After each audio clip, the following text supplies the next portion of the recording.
Hey, what's happening? I'm so honored to be able to do this contest, and I'm so honored to be given this platform by the mods of the OC Poetry Discord channel. Um, and just a special shout out to the moderator, Grace, over there for doing all the legwork to make this possible. Um, and you know, everything's just she just gave me a big list of all the poems in the document, anonymous, and spent some time over Thanksgiving looking over these entries, and let's see where we're at, folks.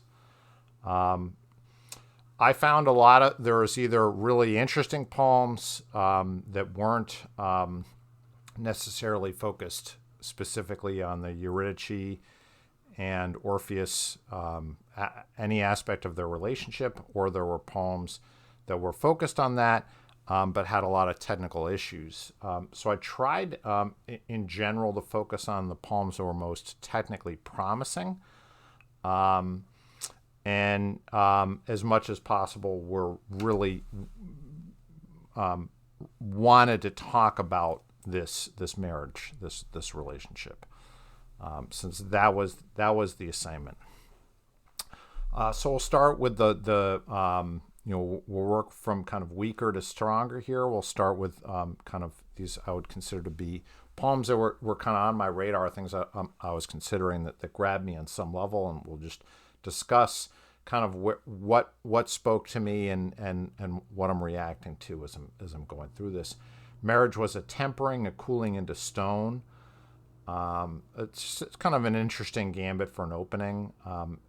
It's interesting then to have this long sentence with a caesura with the comma and then go immediately into one flesh before and then jam line. Interesting technical choice to do that.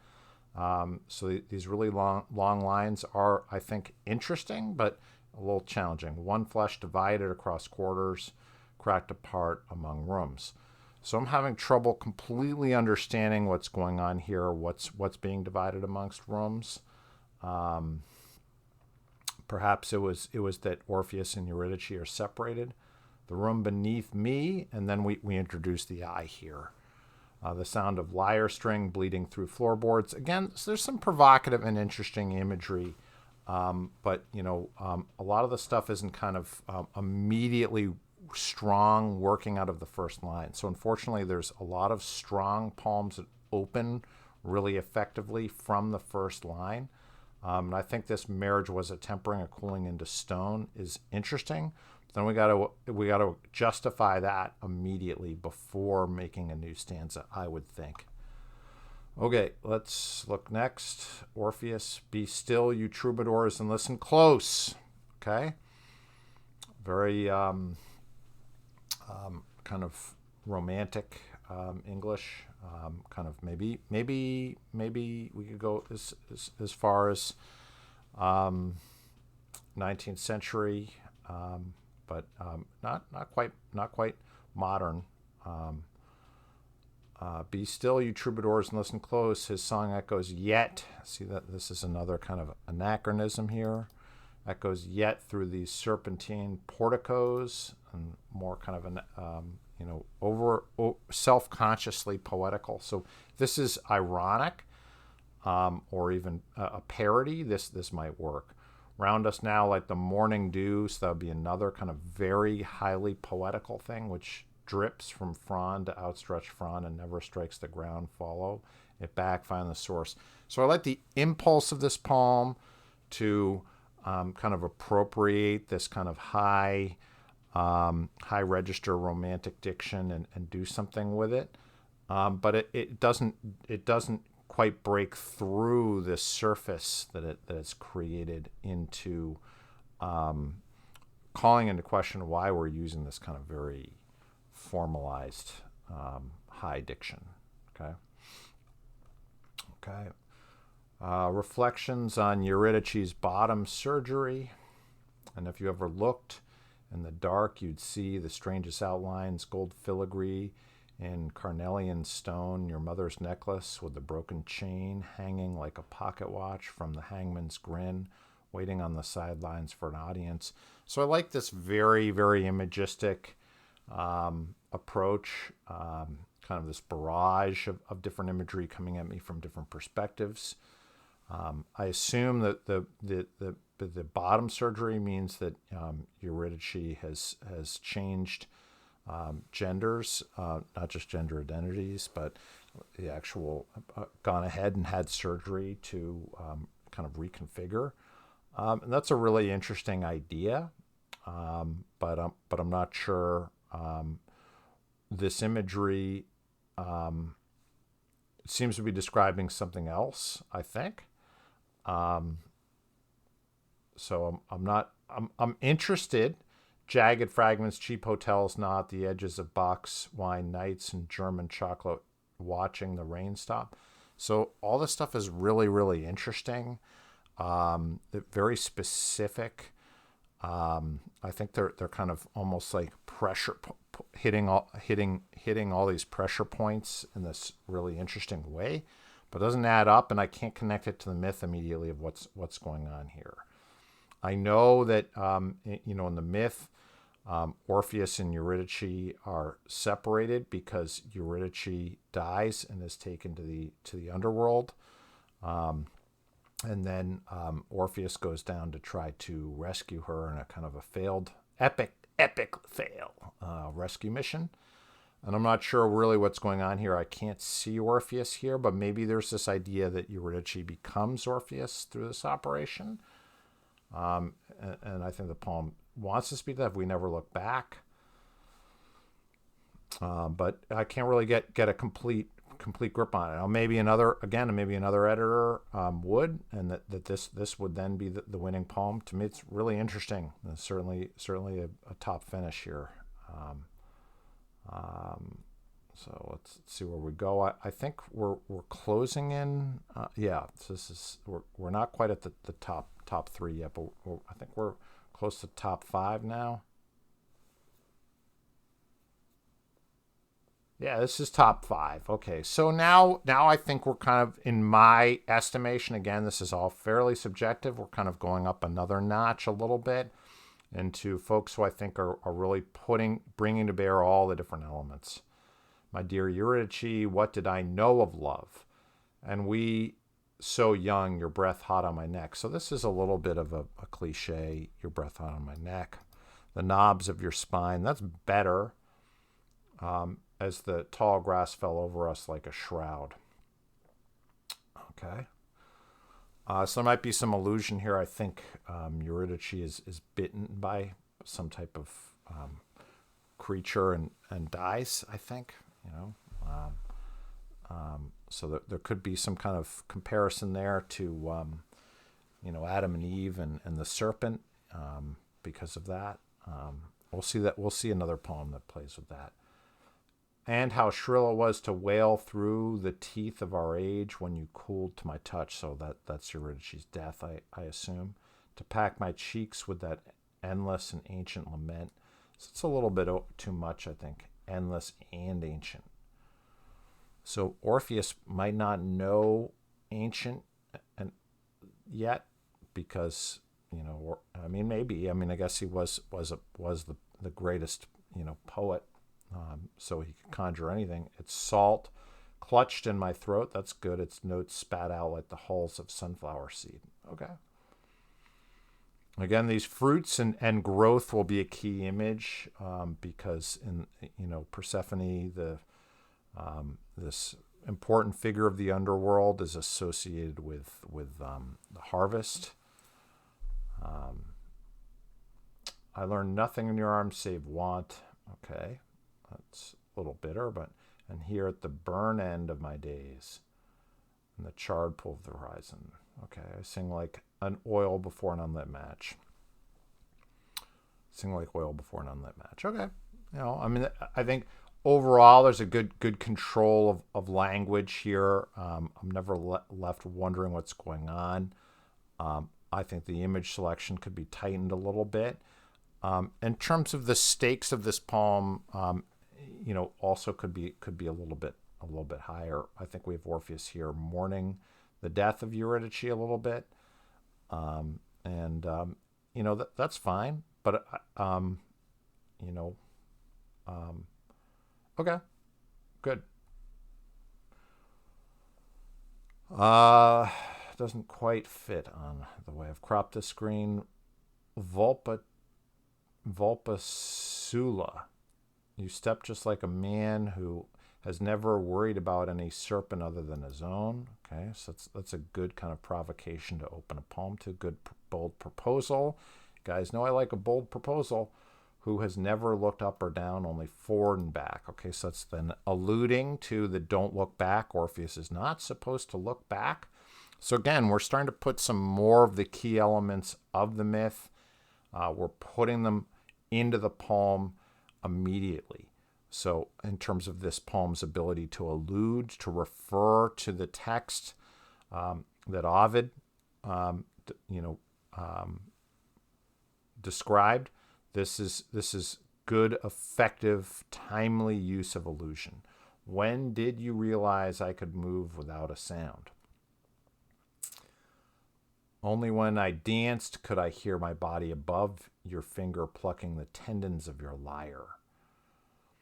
Leave it to the gods to weep for lost possessions. Set your eyes among the dragon and the swan. I'm a little bit lost here with the dragon and the swan. Not to say that this is a miss. Again, there might be another reader who knows exactly what the dragon and the swan are. Maybe it's Leda and the swan, but that's not pertinent to this myth, as far as I know. My music was made lying under the little fox. This could be a reference, I suppose, to constellations. I had to Google this. Vulpasula, which is a constellation. Well, this constellation was discovered considerably after Ovid and considerably after a lot. I mean, it doesn't make it irrelevant. It's just this might not be you're bringing in kind of disparate information. So some of the allusion here in this poem is really, really accurate. Some of it, to me, to my ear, misses. But the control of the language here is really good. You step just like a man who has never worried about any serpent other than his own. Very, very, very accurate writing. The lineation is really good. Look at how this poet ends the line with serpent here, how effective that is. And the other than his own, these two O sounds here are really, then tie back to this worried. And the serpent then, there's a little alliteration with step. It's just sonically very, very effective. These short and jam lines are also working well. Then there's a little bit of a refrain aspect here. Who has never looked up or down, only forward and back.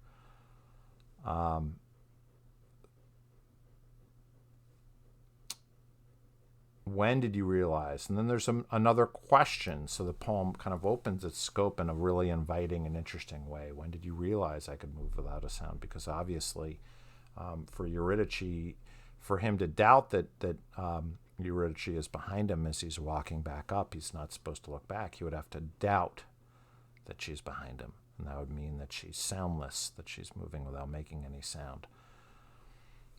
And that then expresses the sense of duplicity, that she might not be real, she might be a ghost, which is Plato's idea, not Ovid's idea, but Plato had this idea that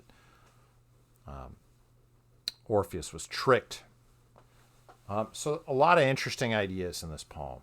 So from an ideas perspective, it has a lot of interesting proposals. It wants to revise and revisit some core tenets of the story and myth.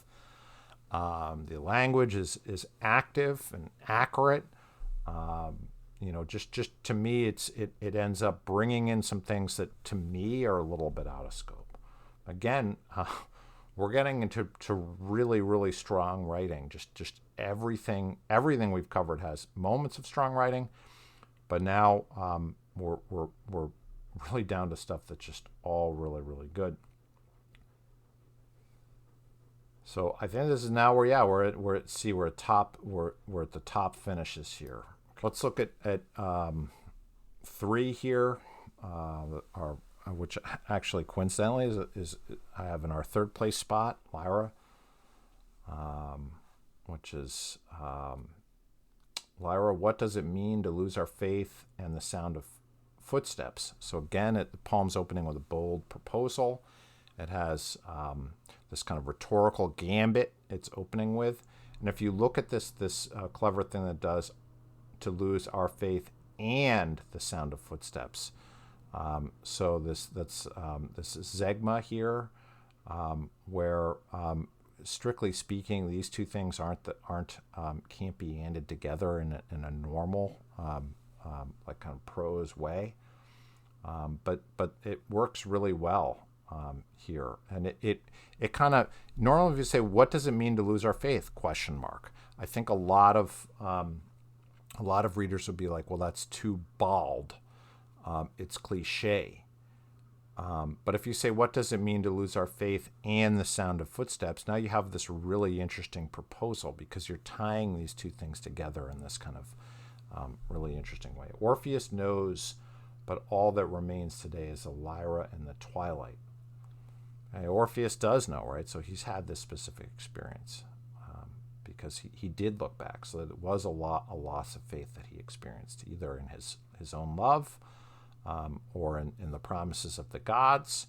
But either way, that would exhibit a loss of faith. Old stories from ancient times gave that lyre in the sky a name, but never changed its position or its first meaning. This is a little bit weird to me. Its first meaning. Not sure why that would be first. Before Thrace and even the Olympians were the stars and so this is a little bit kind of declarative language, and it's stepping back from the intimacy and immediacy of what followed. So that's a little bit of an issue. We're kind of losing the thread a little bit, losing the focus of their Eurydice. This stars in their brightness telling us a story of their Eurydice.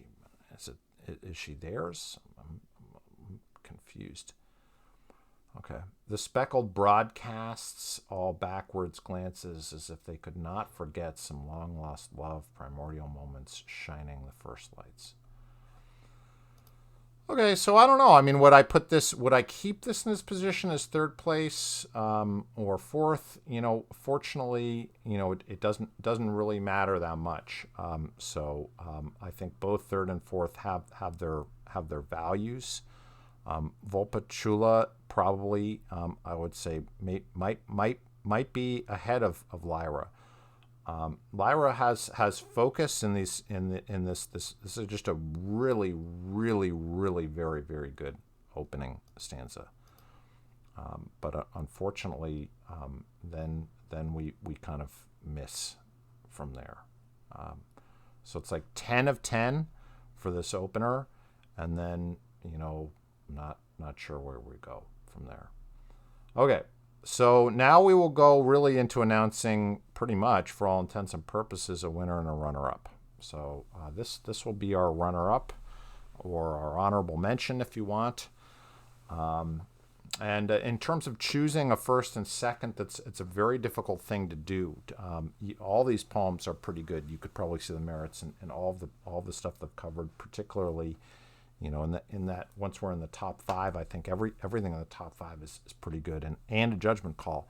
This is my judgment call. It's not easy to do. I would say that this poem here is one of the strongest of the five, and then the winner is also one of the strongest of the five.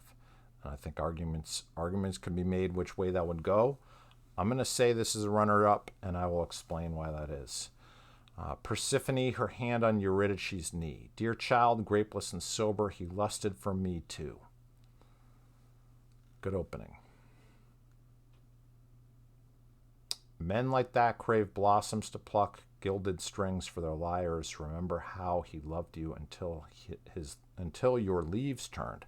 So Persephone is this goddess of the underworld. She's also a goddess of harvest and of the seasons. So she goes down to the underworld during the winter, and then she comes back every spring, right? So she's comforting Eurydice here, or giving her advice. And whether this advice is good or accurate is, I think, a really interesting thing about this poem. Does the speaker, Persephone, the speaker of this poem, is this this is crafted speech, right?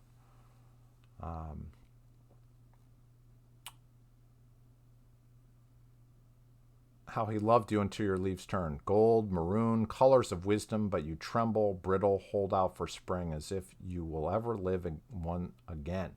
He will crunch you under his heel. Okay.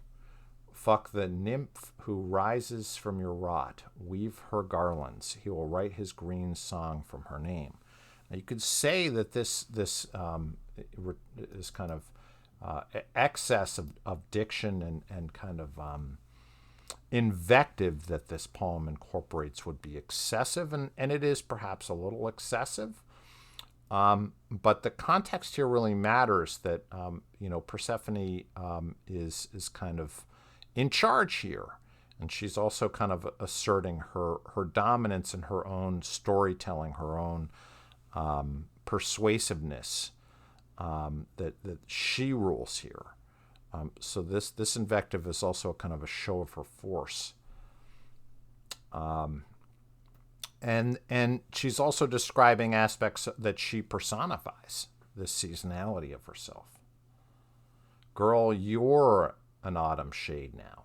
In other words, you're mine. Your thread is cut, replaced. Pull up a chair and cork some wine. It's just us now. I can give you no grapes. Okay. That's interesting. I guess in the underworld there aren't. It's only on earth. But know the echoes of his footfalls from hell have gone. He only looked back the once. I would say this is kind of, a slam dunk of an ending. He only looked back the once. So this sonnet-like poem of approximately sonnet-like length and structure really does exit quite effectively here. And you can see Persephone is really turning the screws on Eurydice and enjoying it. And the fact that this is kind of this stage-like utterance from Persephone, that Persephone kind of gets this monologue effect in this poem, I think is extremely bold writing, an extremely developed sense of poetic possibility. It's almost like a Robert Browning type of power move here to be able to do this, but to be able to have this confidence to kind of puppet these mythical characters. And it is focused on the marriage. It's focused on the marriage from, I did not ask for a poem about Persephone in this myth. So it does introduce this kind of almost love triangle-y type of thing, which is a complexity. But it is a new way of looking at the story. So it's kind of like how in this Japanese short story Rashomon that Kurosawa makes a movie about, everybody tells their own story, right? And the story is told again and again from the perspective of the different characters, and told and retold. At this trial. So similarly here, the myth is being retried by the poet via Persephone. I think that's a bold move. I like bold moves, which is why this is the runner-up. Let's look at the winner. The Song of the Maenads. I hear the song of the mad poet. So right here from the very beginning, we're undercutting the authority of Orpheus, which is, again, pretty bold. Since he embodies, in the Western tradition, Orpheus embodies creativity, embodies the spirit of discovery, embodies this desire to explore, discover, seek, innovate. That's the he is the agent of Apollo, right? I hear that immediately from the very beginning, undercut. I hear the song of the mad poet. It's not described as a mad poet by Ovid. Here, sit down, buddy. I hear the song of the mad poet. He floats in our green oasis as the pistol of a cloud of lice. Look at this pistol here, how effective this word choice is. Lyre in his arms, head back, unreeling his broken voice as if he could still lure fish. Look at this put down, this invective, as if Orpheus were Jesus Christ, the fisher of men. But here he's not a fisher of men. He's a fisher of fish. He is not the master of the lyre, the master of the song. He is an idler, a angler, a little man. And this is all being spoken by the Maenads, by the water nymphs who rip him apart. They shred him. Right? I'll strike out for his head. You can dive for his feet. So there's a little narration here, but it's effective narration. This is narration, but it's telling us that there are multitudes of these Maenads who are going to devour him. He's blind to the living now. It's good. His ankle is loose in skin, coming away like grease. So perhaps a little Achilles reference there, maybe. Coming away like grease. I thought that's good. Not kind of ungloving. No god would taste his smoke. So in other words, in a sacrificial fire, an offering to the gods, the smoke would be imbibed. The gods would smell the burnt offering, the meat from the pyre, and that is what they want. That is the savor for them. And here they're saying there's nothing savory about this fucking loser, right? If not the pyre, then the river. So that's making that explicit. We're not going to burn them up. We're going to liquidate him. We're going to chum him, right? The ocean will take him if nothing else will. Okay. Look at him. Look at him singing still. Excellent. So this gives him some heroicness and makes the Maenads sound, again, jealous, right? Jealous. We should have gripped him by the hinges of his jaws and opened his face like a book. Ooh, gorgeous, gorgeous, gorgeous. I'd see how he'd sing then. It's just as well, sister, we'd have bled on his teeth. I don't exactly understand why the Maenads themselves would be bleeding themselves. That is a little bit difficult for me to follow. Would it be because his teeth would cut them, because they would bite them? Who knows the filthy diet of a man who died too late? Superb. So again, I think, are we talking about the marriage of Orpheus and Eurydice? No. There's no Eurydice in this poem at all. She is herself a member of the greater nymph family. And so there could be this aspect of jealousy or revenge that these Maenads bring about on behalf of their cousin or sister or what have you. But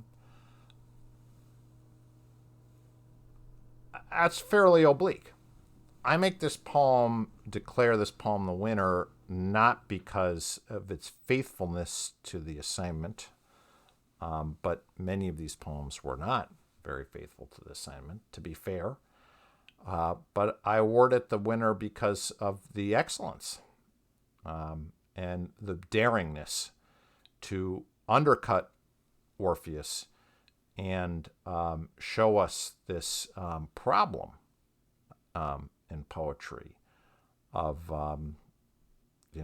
we're going to rip our heroes apart. And there's a poignancy to this. I think really this poem has multiple attitudes towards Orpheus that it holds simultaneously, just as Orpheus himself is liquidated into all these different possibilities. This poem explores many of them simultaneously, but this is absolutely gorgeous. opened his face like a book, because this is supposed to be this poem gives us this kind of genesis of literature. Doesn't give us any Eurydice, so I'd like to see perhaps this poet go back and consider that part, that this does not necessarily explore that marriage. But no matter, strength is strength, and in poetry, strength convinces better than anything else. And I think folks here would have to agree that this is it. It's been a pleasure spending a few days thinking and sleeping on these pieces. Again, a lot of very, very, very tremendously strong and interesting, provocative ideas. And it'll be incredible to get another opportunity to do this with you folks, or do something similar. Stay tuned. We will de-anonymize these entries with the help of the mods and make a formal announcement very soon. Thank you very much. Have a wonderful, wonderful evening or day wherever you are.